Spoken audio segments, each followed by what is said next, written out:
But in the interim, Harris is a more than capable replacement. That of all the issues that the team has, catcher is not high up on the list. It's consistency at the plate. And what's more shocking, you asked him, you brought it up. I mean, Tim Elko aside, they did not work counts. And that's an easy buzzword to say. They didn't work counts. They didn't walk. They saw a 3-ball count twice, if I remember correct, the stat correctly. Shout out Chase Parham for that one. In an entire game, 2 3-ball counts in an entire baseball game against good, fine pitching. Okay, just okay. 2 3-ball counts in 9 innings of baseball. That is hard to do. That's, I mean, they didn't compete at the plate is an easy buzzword. That tells you that they didn't. You've got numbers to back that up now. It's shocking. What was it? Nolan Hall. I mean, he was really good. Yeah. Really good. But Nolan Hall, with that win, improved to 2-4 on the year. He threw 96 pitches in 7 2/3 and gave up 6 hits.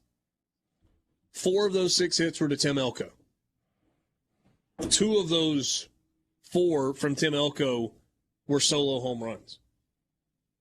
I mean, this is hard, right? Bench 0 for 4 in the leadoff spot. Gonzalez 0 for 4 in the 2-hole. Tim Elko goes 4 for 4 with 2 runs scored and 2 runs batted in. Kevin Graham 0 for 4. Kemp Alderman 0 for 4. Reagan Burford 0 for 4. TJ McCants 0 for 4. Chatagnier had a hit. Dunhurst had the double. And then the injury going into second base. Calvin Harris 0 for 2. I mean, it was a rough day at the plate. And they do that often. And it's kind of bizarre that it followed a really good offensive night for the most part. The night before, consistency is such a problem. But Walt asks on the text line, have they done that all year? And the answer is no. I mean, they've lived and died by the home run. The Alabama series, we talked about it here. They scored 17 runs on the weekend, 9 home runs. They're not working counts. They're not putting the ball in play. They're not moving runners over. When they get on base, they don't do anything with them.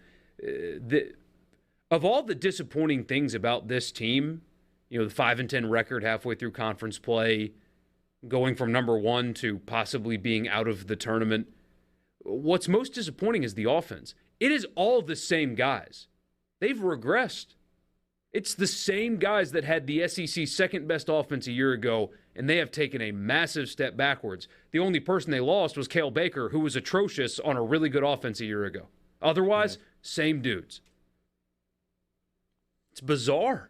And Ole Miss got into that spot where South Carolina won it in the bottom of the 9th inning in Game 3 because of a big top of the 9th inning. Ole Miss scored, 4 runs in the top of the 9th? They were down 8-4. They did. And they got an RBI single from Justin Bench, an RBI single from Gonzalez, 2-run double from Kemp Alderman. And they couldn't add to it. They couldn't get over the hump and take the lead there. And then South Carolina, in the bottom of the 9th inning, able to get it done at home.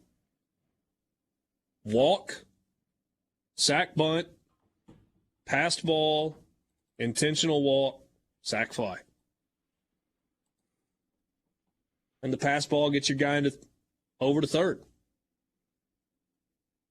So, a lot of little things adding up to be not great for Ole Miss. Scott in Tupelo says base running stinks. Let's just be totally honest here, because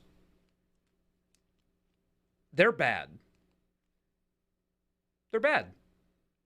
And it's not, at what point does their playing bad become identity? You know what I mean? Maybe they have a better back half of SEC play and they figure it out and all that stuff. But at this point, this is who they are. This is who they are. They've been bad defensively since day one. They've had pitching problems since day one. They've been inconsistent at the plate since day one. Remember, they went to UCF. had inconsistencies at the plate. That's not a good UCF team. At this point, this is who they are, and they need to go against the norm to have a better back half of the season. It's not, they'll just figure it out. This is who they've been since day one. Inconsistent, not good enough on the mound, bad defensively, bad on the base paths. They were just a product of being more talented than the teams they were playing until SEC play began. Then they got exposed. And so they've got to flip the script.